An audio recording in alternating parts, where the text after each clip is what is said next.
And you're listening to Flashpoints on Pacifica Radio. My name is Dennis Bernstein. A lot going on. 2 days. The election begins in earnest. You've got the Republicans. They're all going to be up there on stage, except for one person.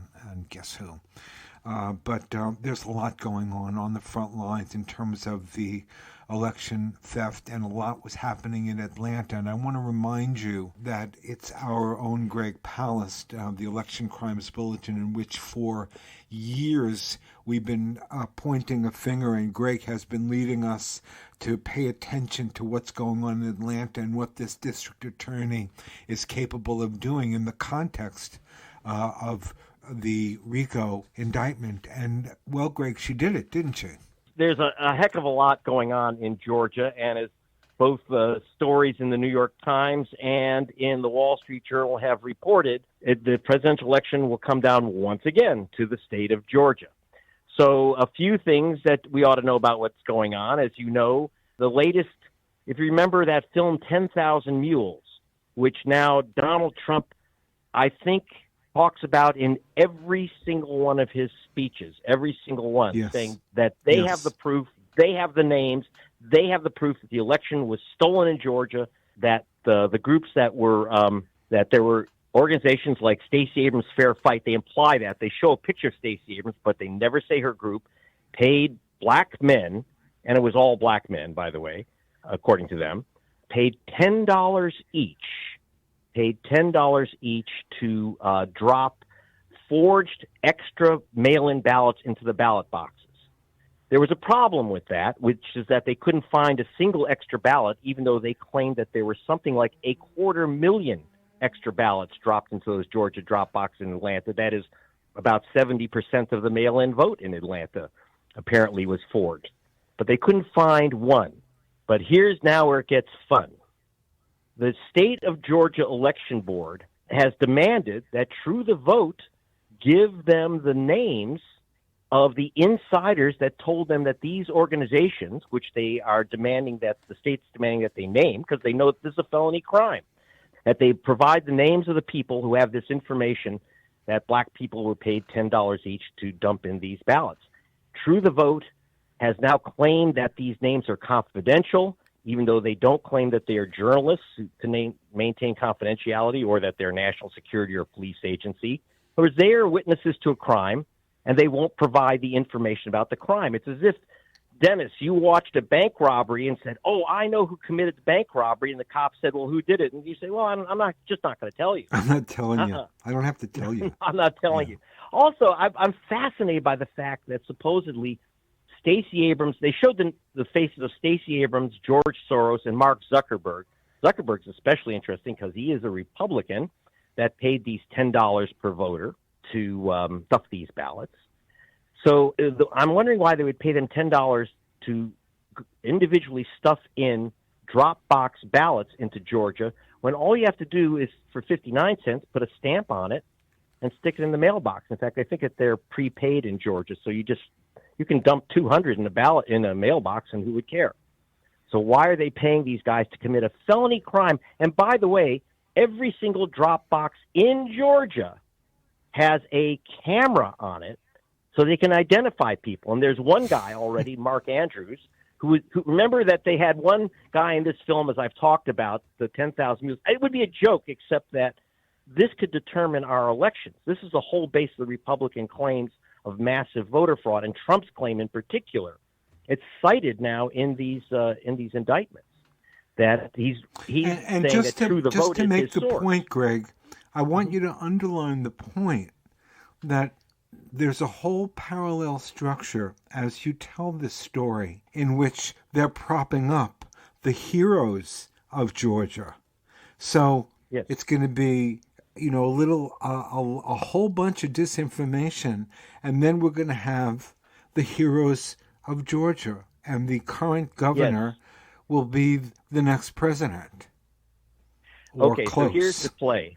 Here's one of the big problems we have, because Trump has made these vicious, insane, and racist accusations, because it's all about black men, This guy, Mark Andrews, for example, was accused of going to 28 ballot boxes, and they have the videotape, but they only showed the same videotape over and over. The reason I mention his name, turns out he's a high-tech executive in Atlanta, legally putting in the votes, the ballots of his family members, which is, of course, what you can do in every single state in America, placing their absentee ballots. He's taking legal action against them, too. It may seem crazy, but this is really important. This was the basis of them saying that Trump had put in his alternative electors who never ran as electors, and this is why he's facing these criminal charges. But the basis is supposedly this information found through the vote of this crazy ballot stuffing going on. So now, who's going to be the heroes? So because you have the governor of Georgia, Brian Kemp, who was elected over Stacey Abrams. Remember, in 2018, because he was Secretary of State, he purged over 1/3 voters, most of them legal voters, overwhelmingly black voters, including Martin Luther King's cousin, who he removed from the voter rolls. That's what elected Kemp as governor. Now, he's being the hero, supposedly responding to the idiocy of Trump's claim of illegal elections, saying the Georgia elections were perfect. So does his Secretary of State, whose name is mispronounced as Brad Raffensperger. It's Raffensperger. He is the Purgeon General of Georgia. Raffensperger, who's been put on MSNBC, 60 Minutes, as well as Kemp, as heroes facing down Trump's charges of vote manipulation, yet it is Raffensperger and Kemp who first said that Georgia elections were fixed by the Democrats. While Trump is citing True the Vote actually was depending on Kemp, the Republican governor, and Raffensperger, the violently partisan Republican Secretary of State. Now, what's going on here? Raffensperger is, for example, said in 2018 that he had absolute proof, like Joe McCarthy. I have a list of over 1,000 double voters, In fact, we tried to get that list. He turned them over to the Attorney General to prosecute, and the papers ran it front page, top of the nightly news in Georgia, thousands of double voters, creating this hysteria. In fact, not one single case was proven, not one person was charged, let alone convicted of double voting. So this stuff about Democrats bending the election is coming from those very people at MSNBC and CBS at 60 Minutes saying are the heroes denying the election deniers. So what's happened, and you are correct, what is the play here? The play is for Brian Kemp in 2 years, when he can no longer run for a third term as governor, to run instead for the U.S. Senate seat now held by Jon Ossoff.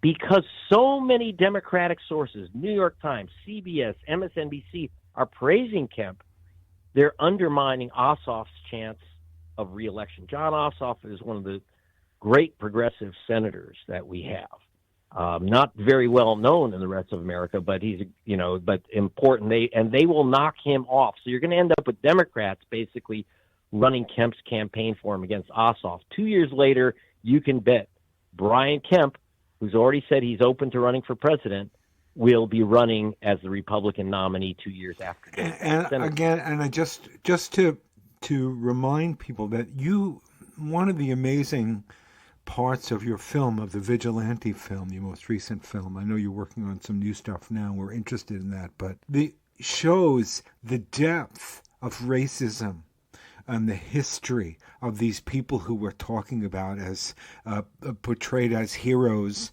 on MSNBC or whatever. So there's some amazing history that we get from your film, Greg. But I want to sort of direct you back to Atlanta with a different set of glasses on. Talk to us about the power and the importance of having a RICO presentation, having a structure in which the district attorney has a lot more freedom to go deeper and to make the connections that need to be made in a conspiracy like this.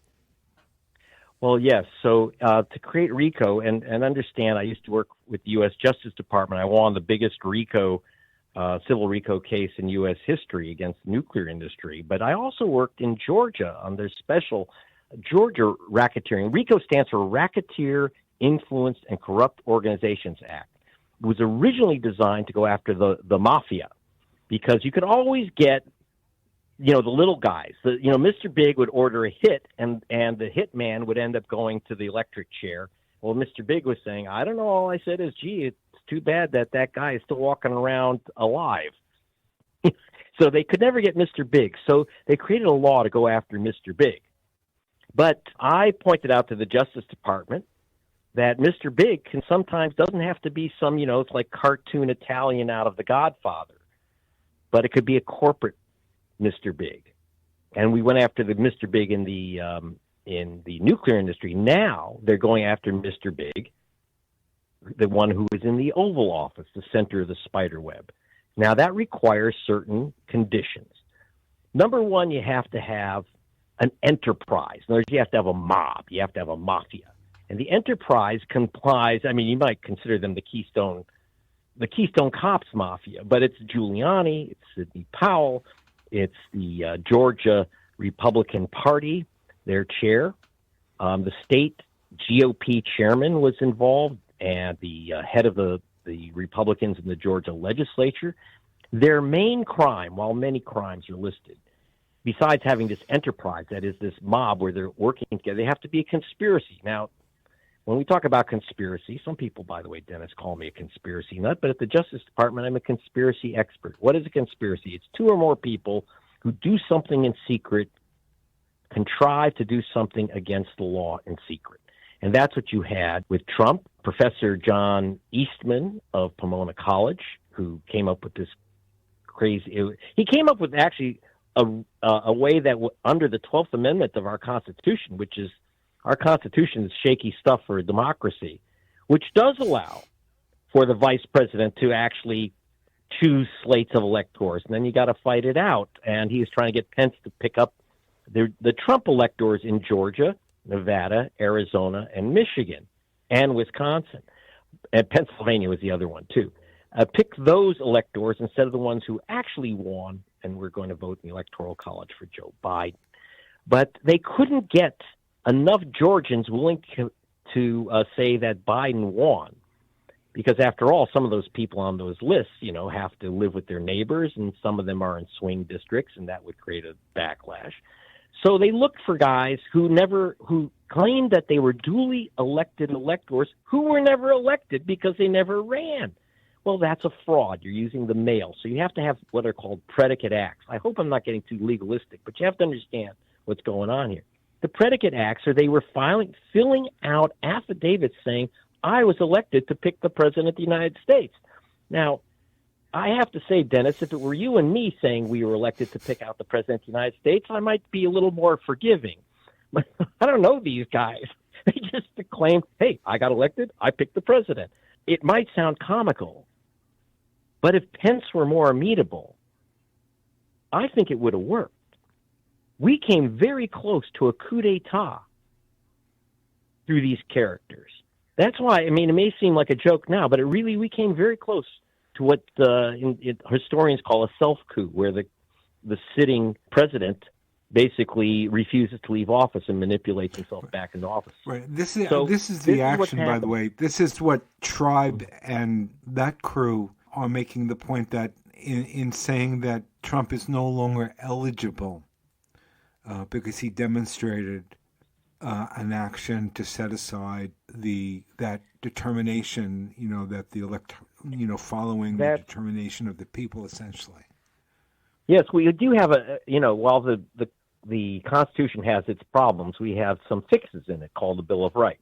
The 14th Amendment of the Constitution, known as the Equal Protection Clause, has a Part C, rarely used. Part C, which says that if you are in an insurrection against the United States, basically, as we saw on January 6th, whose purpose was to stop the peaceful transfer of power. This was created after the Civil War. You can't run for federal office. It's that simple. And in fact, we've had a couple people in Arizona disqualified because they were involved in the January 6th insurrection. Well, I know another guy who was involved in January 6th insurrection. I could describe him to the cops in a lineup. He has orange hair, orange skin. So we're laughing, but we really did come close to a self-coup in the United States. And so what Fani, I should say, I've been mispronouncing her name, and I do apologize. It's Fani Willis. Fani Willis has brilliantly, what I believe, put together a very, very strong case, because she doesn't have to go into the kind of gelatinous yellow mind and brain of Trump, whereas in the case of Jack Smith, he's kind of made himself a difficult case by saying that Trump knew he had lost. And that's a very difficult thing to prove, because you have to go into Donald Trump's mind and say he knew he lost, and therefore by continuing to question the election, he was committing a fraud on the public. That's kind of hard to do. So Smith might have a tougher case, though he might have a better jury because he'll be in Washington, D.C. Now, in the case of Fani Willis, there's a new legal maneuver that you should know about. So her case is simpler. All she has to do is prove that they got a bunch of schmucks together to sign their names, say if they'd been elected, they weren't elected. Trump personally knew all about this whole scheme. And he doesn't have to know it's illegal. He doesn't have to know that he actually lost. All he has to do is say that he just has to be part of this conspiracy, which he was. And so she has a much easier case. What Trump's lawyers are trying to do now, though, is move the case to federal court. And the reason he's doing that now, Fani Willis, he can't escape Fani, because if he moves down the street in Atlanta into the federal court building, she goes with him as prosecutor. She still remains the prosecutor. And she's a killer in the courtroom. In fact, some people, including in the black community, think she's too much of a killer. She's very quick to put people in prison. But I would not want to be facing her if I was a defendant, believe me. So she will follow him. But what happens is, instead of picking a jury from Fulton County, which is 73% Democratic, she will be that the jury will be pulled from the 6 or 7 Atlanta counties, and that will be the federal jury pool, which will probably make it about 50-50 Democratic Republican. And remember, it's a criminal trial, Dennis.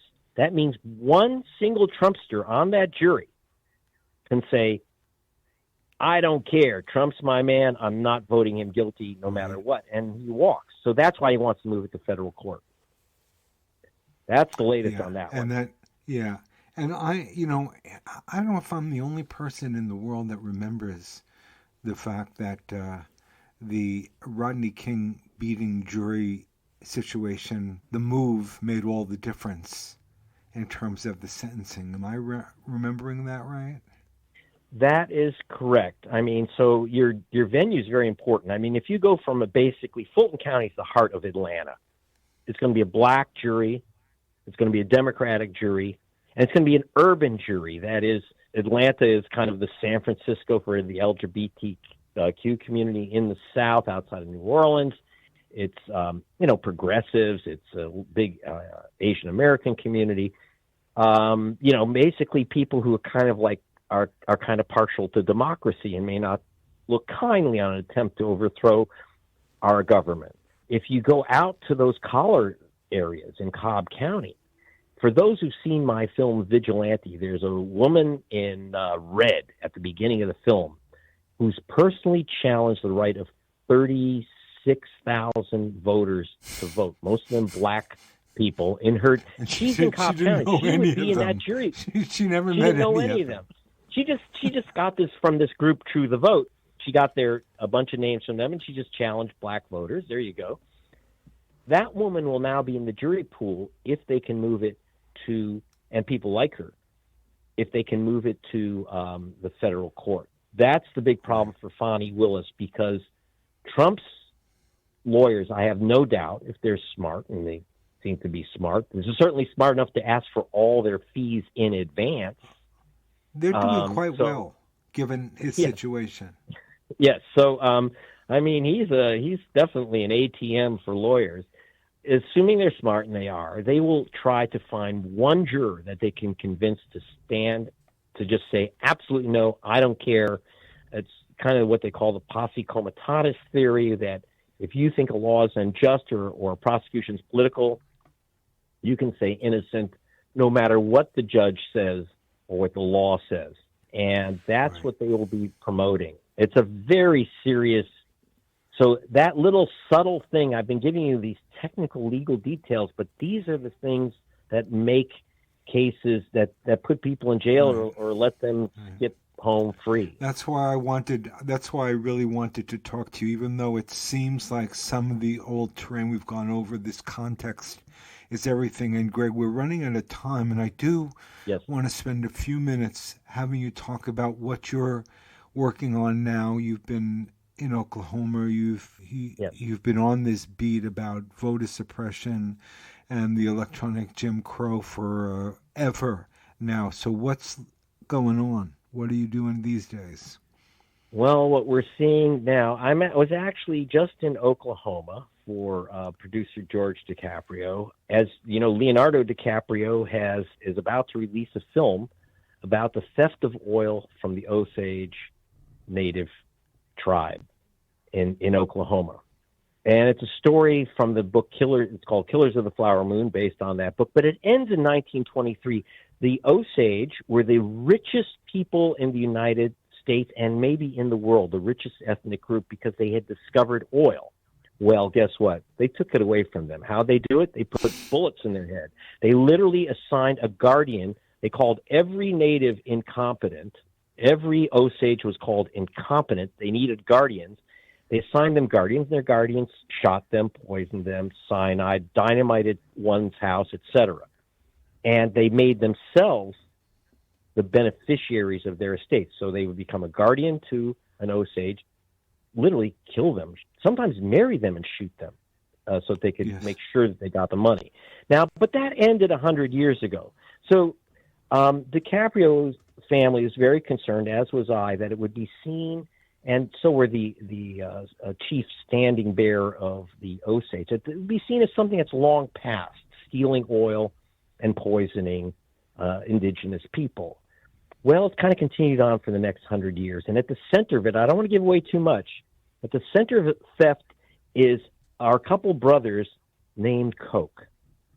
And at the center, and this is literally an investigation at the Osage Reservation that I've been on for over 30 years. And we're going to bust this whole story out. I started this investigation with a journalist named Bob Perry, one of our great journalists of all times. Yeah. And we're going to be now telling his story in film. We're bringing it out. And this is important because as you do this, and here's the other thing about it, Dennis, you can't steal someone's oil unless you either take their life or take their vote or both. The poisonings continue, but not in the same way. They don't use cyanide. They simply have been dumping we'll talk about that, the oil into the right into the drinking supply. The other, though, is the vote and the fight for the right to vote. And I would like, people listening to this, we know about the 14th Amendment and the 15th Amendment, the amendments giving African Americans the right to vote after the Civil War, but the American indigenous nations were not given the vote until 1924. 1924. And they're still fighting for it. And as I mentioned, and if you missed it before, like one of the things that the Osage were telling me is that they flew out to Arizona to help the Yaqui Pascua Nation, this big reservation in Arizona, where the state Republican legislature removed the polling station. Now, I didn't say that they removed some polling stations. There is none for the entire reservation. These are the games that they're playing. I have never, Dennis, seen. I've talked about the suppression of black vote, but suppression of native vote, it's the worst. Absolutely. And forgive me for making this point again and again and again. And it comes in the context, for the first time in a long time, that indigenous communities, Native American communities, are doing serious organizing around the vote and really making a difference. It used to be a little bit different, but there's a lot of activism, and that's got folks nervous. Wouldn't you say, Greg? Oh, indeed, yes, because the Osage have now restored some of the income that was lost to them, mainly through casinos and other ways to take care of their resources. They're trying to move, by the way, to geothermal. They don't want to be digging out oil. They would like to be doing renewable energy, but they're not allowed to by the BIA. So, but they've been taking their resources and helping so many other indigenous groups and tribes around the country protect their votes, including a big push in Nevada. So Arizona and Nevada, the groups that have the resource and the experience, like the Osage, are now coordinating. And the only reason Joe Biden won is because while they shut down polling stations on the reservations all over Arizona and all over Nevada, they went in and did this massive mail-in registration voting campaign. And that's what really put Biden over the top. If it weren't for that shock native, just this explosion in the Native American vote, Biden would not be president. See, this is profound, Greg, and this is the kind of work that we're glad that we can share with you and keep a focus on the power of the vote and why there is so much attention across this country in the face of the criminality because of Trump's criminality. It's like a bait and switch situation. Trump does one thing, but what's really happening is about suppressing the vote, and as you call it, the 21st century electronic Jim Crow, and there are all kinds of new ways to doing it. So we're glad that we have you along, Greg, on this ride, which seems like it's only going to keep getting a little bit more interesting. And of course, we didn't even mention that the violence that we warned folks about, that we've been talking about from the get-go, about what's going to happen when push comes to shove. Well, we've certainly seen plenty of that violence, and it ain't over. Wouldn't you say that's another big unknown? It just takes a couple of jerks in the wrong spot. Well, there's a systematic intimidation program going on, including armed men who are standing next to voting boxes in Hispanic communities in Arizona. And I'm about to go to Texas on an investigation of this violence. So unfortunately, it used to be random. Now the intimidation and violence factor are becoming systematic, planned, and nationwide. This is new, by the way. This is a new business, and I'm very concerned. So we're sending the Palace investigative team to Texas, Arizona, Nevada, and back to Georgia, and wherever else it starts blowing up. But there is no shame here, and one of the problems is by saying that only Trump is the center of this vote-stealing conspiracy, we're actually leaving out the really dangerous players, because Trump, frankly, has acted pretty much like a clown. And so I'm less worried about a guy who doesn't know what he's doing. I'm very worried about Kemp, Raffensperger, Governor Abbott of Texas, Carrie Lake and her gang in Arizona. These people know what they are doing, and they are challenging. They're in my post office. Their pictures are on the wall in my post office. We're going to have to leave it right there for now. Greg Palast, Election Crimes Bulletin, 20 years and counting. We appreciate the incredibly good work, Greg. Stay safe, and of course, we're going to be back to you soon. You got me. GregPalast.com, by the way. GregPalast.com. Check it out.